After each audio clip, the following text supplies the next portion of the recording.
Good evening. I hope all of you get to experience at some point in your life or have already experienced and continue to get to experience the great joy of doing work and being paid for something that you actually enjoy doing. Now, I know a lot of people who have worked a lot of jobs, myself included, in which that job is just a means to an end. And in modern society, many people get put into situations where they're going to be doing the same thing the rest of their life, or for many, many years. And it's kind of just that thing that they do to make ends meet. And I will go as far as to challenge people in the thought process of, is that a life you actually want to live? The question you can ask yourself to identify this is, if I didn't have to do this job and I had another alternative, that which I don't know, but that which was more interesting, more fun, more creative, and I got paid either the same amount or more, or I got paid less, but I enjoyed my life more, would I rather be doing that? That is a hard question to ask yourself. But if we want to live a better life, we must ask ourselves hard truths. And so if there is anything, even if you don't know what it is, don't let your mind take over what actually matters. Even if you don't know what it is, if there's anything that could provide you more joy, would you take that opportunity to go for it? I gotta hold this to make sure it don't fall. All right. So if the answer is yes, I would go for it. Well, then you get the great fear that starts to come up, which is, well, what do I do? How do I do it? You don't need to know any of that. All you need to know is that there's something in your desired reality that is perceivedly better to start beginning to cultivate an understanding of, an acceptance of, and then from there, it will start to unfold. You can start taking actions to make that happen. But where a lot of people get stuck in the quicksand of living in the same reality, expecting different results, insanity, is they just rationalize that this is how life should be. This is how life is meant to be. These were the choices I made. And some of those people end up on their deathbed, continuing, even when they're about to die, to rationalize that the choice they made was the right choice. And this is a hard one because I've also fallen into the camp of going, oh, I don't regret that. Because it's easier to just say, oh, I don't regret that because I have to live with it, right? And a lot of people will say, oh, I don't regret anything. But when you're on your deathbed, you're close to death, you get a lot closer to saying, oh, yeah, I do regret that thing, and I wish I did it differently. And that's actually okay. That's healthy. And so the sooner that you can just say, I regret not starting sooner, and in order to remedy this situation, regardless of if I'm 40, 50, 60, 70 years old, and I have all these things going on, I can still make forward progress. When you start living from that reality of, I can change my reality, you start to change it.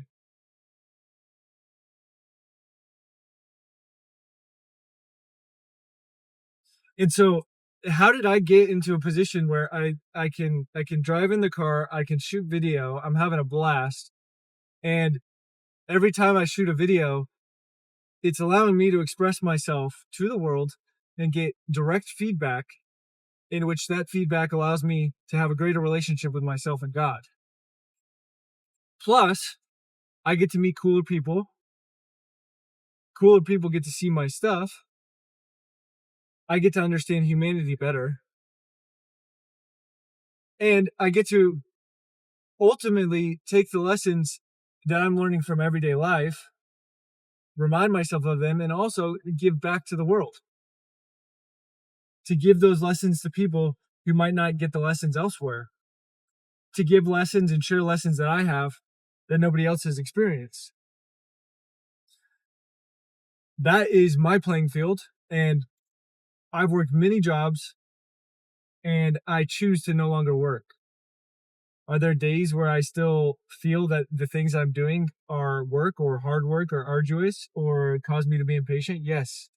Are there clients that I work with sometimes where I'm like, this is not as positive as I would like it to be? Yeah, sure. But it's my mind state of it's my choice to do this thing. I'm choosing to show up for this client right now. At any given point, I could just end the deal. I could refund them their money. I could tarnish the relationship if I wanted to because I don't want to continue working with them. But it's my choice. And in order to get to that place, you have to make a shift from continuously showing up in the reality the way that you continuously show up.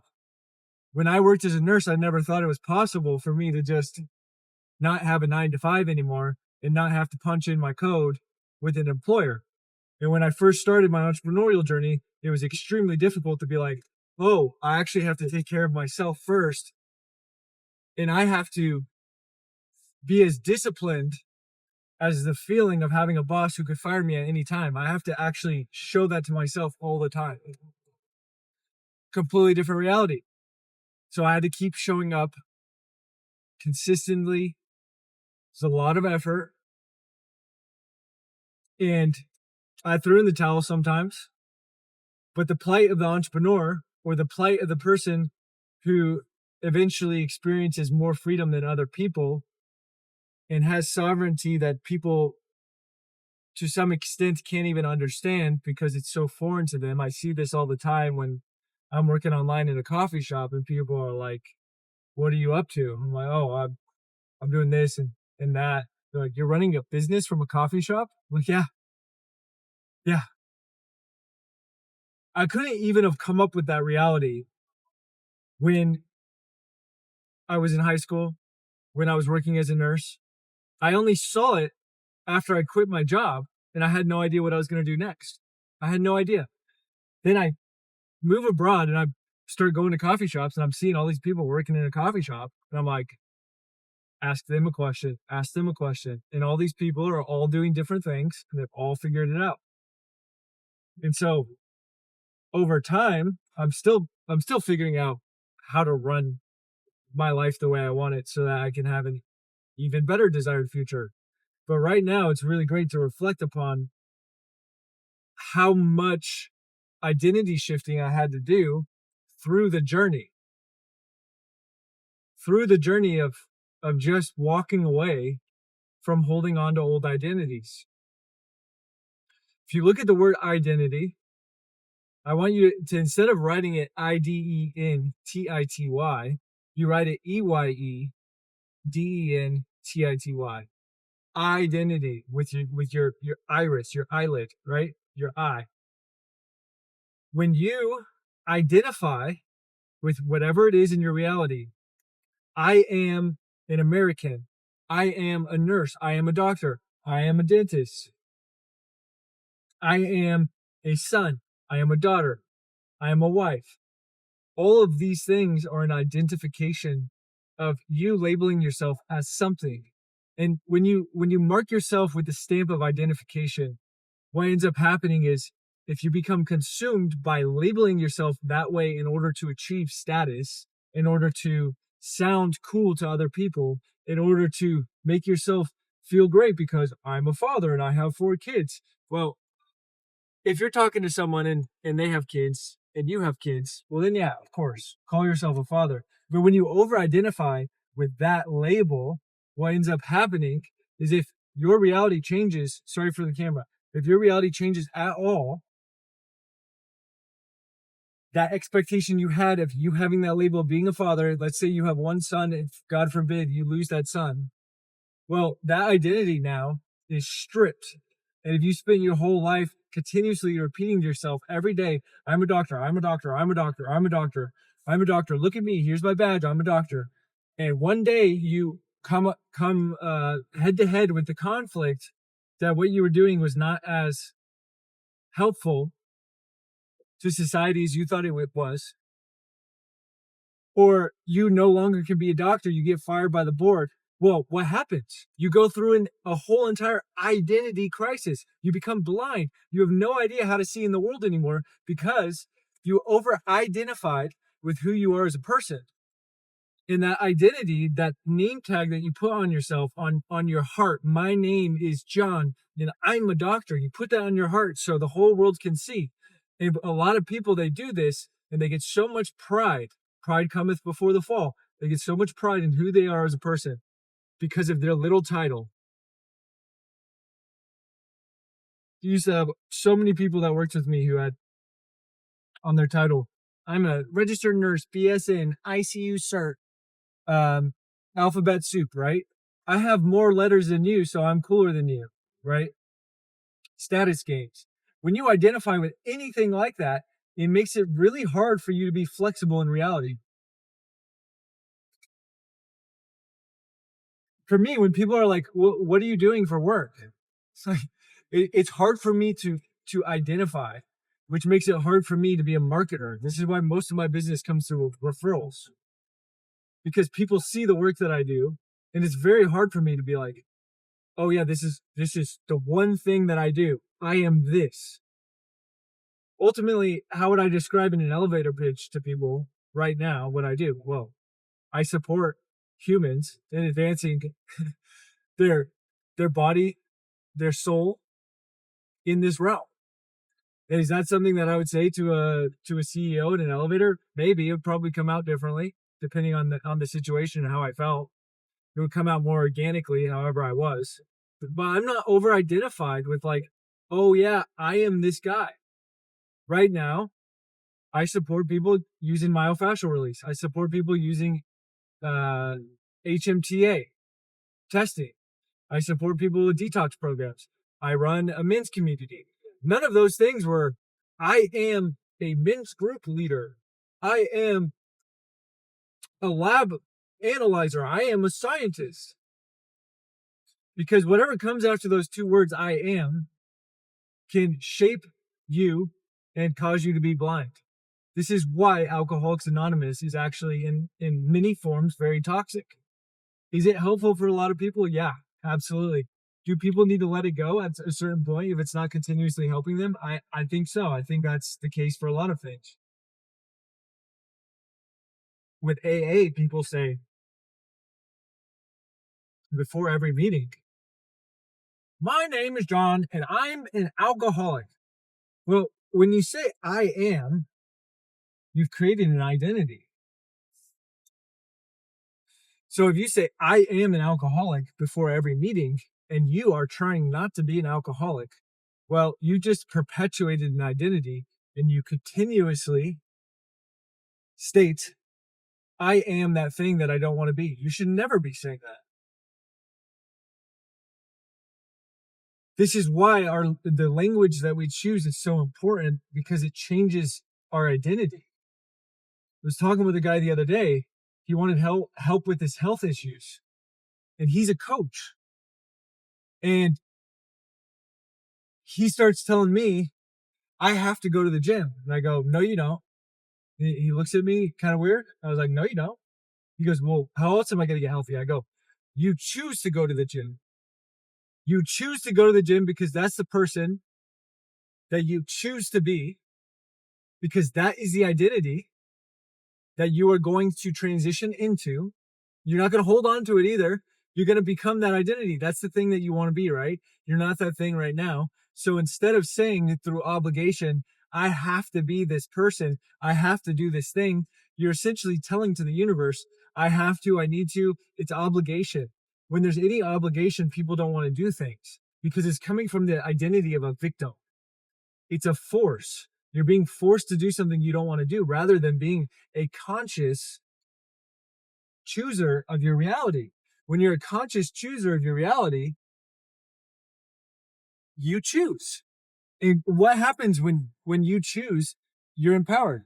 What happens when you're empowered? Well, you enjoy life.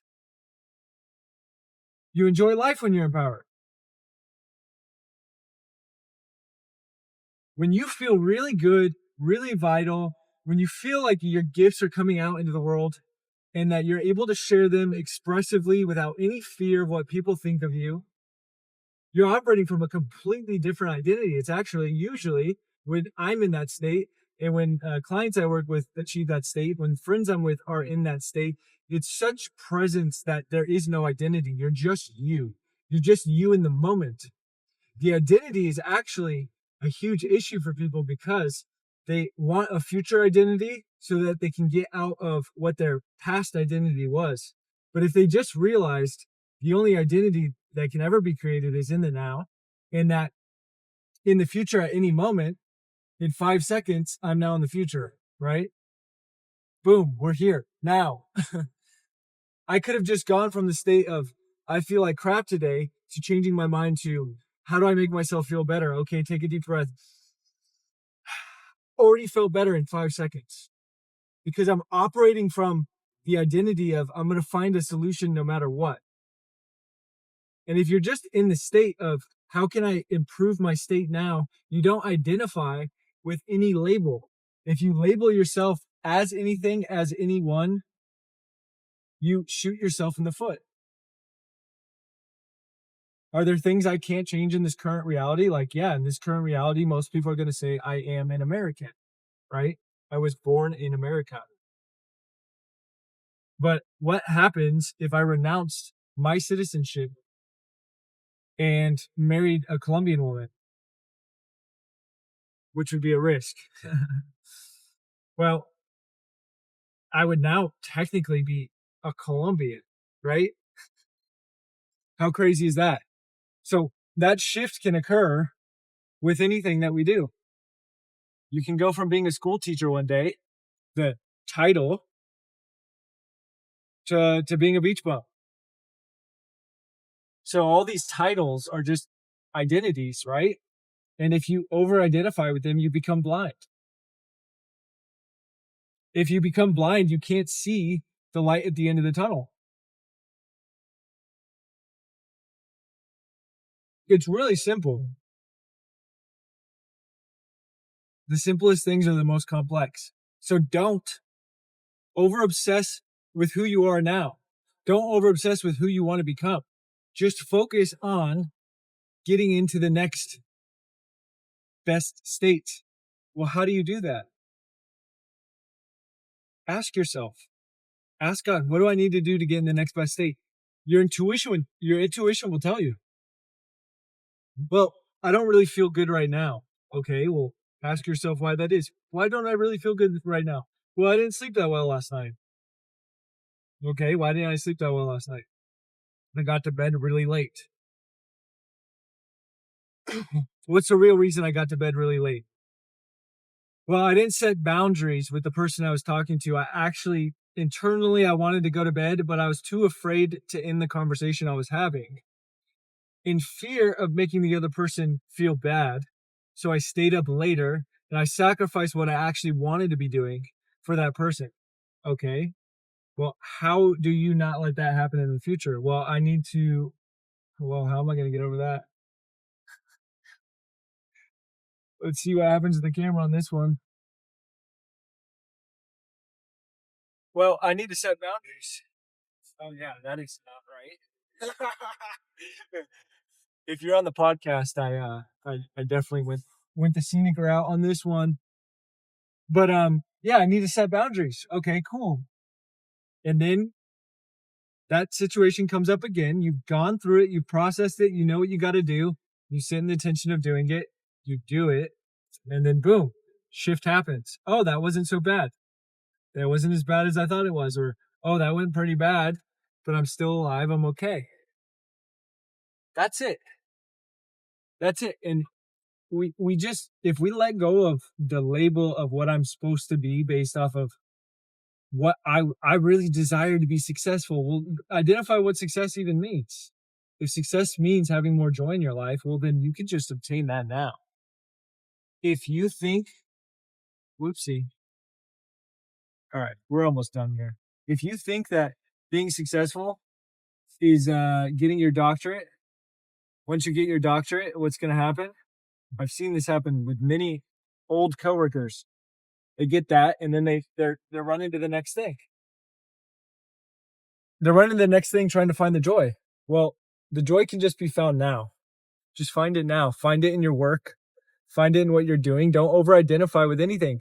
If you just let go of your need to be someone, some title, something, and just accept yourself as you are now, you get to give yourself the greatest gift, which is just accepting yourself as you are now, and you get to watch your soul unfold.